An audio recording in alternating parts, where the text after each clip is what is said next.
কি চুপ করে থাকবো নাকি আমি? যখন তোর বাবা পাত দেয় তখন কিছু হয় না, আর আমি পাত দিলে তো জ্বালা লেগে যায় না। হ্যাঁ, পাত চাপলে কি মানুষ কি পাতটা কি চেপের মধ্যে রেখে দেয়? পাতটা ছাড়লে তো পেটটা হালকা হয়ে যায়। সেটা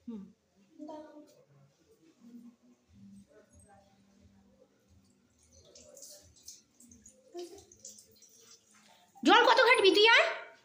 তোমার এই পাতের জন্য না আমাকে ঘর থেকে চলে যেতে হবে। ভালোই লাগছে না আমার, একটু শুধু পাত দেবো তাতেও যাবে, খাচ্ছি তাহলে পাতটা হবে না? হ্যাঁ, কি করবো আমি তো নিজেও ভেবে পাচ্ছি না।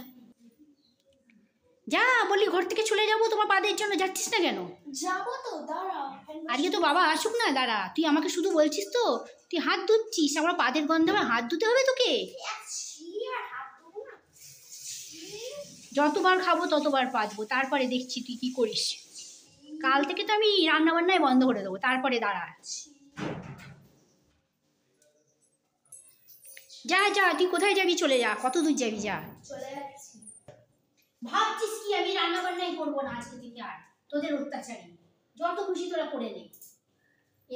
এদা জল খাওয়া শুরু করলাম, জল খেয়ে থাকবো যাতে আমার পাত না হয়। দুঃখ হচ্ছে, তোরা আমাদের সঙ্গে এরকম করতে পারলি? হ্যাঁ, আমার সহ্য হচ্ছে না, কাপড় খুলে দিলাম, ভাবলাম ঘুরতে যাবো, যাবো না, যা। তোরা তো বাবার সঙ্গে যাবি।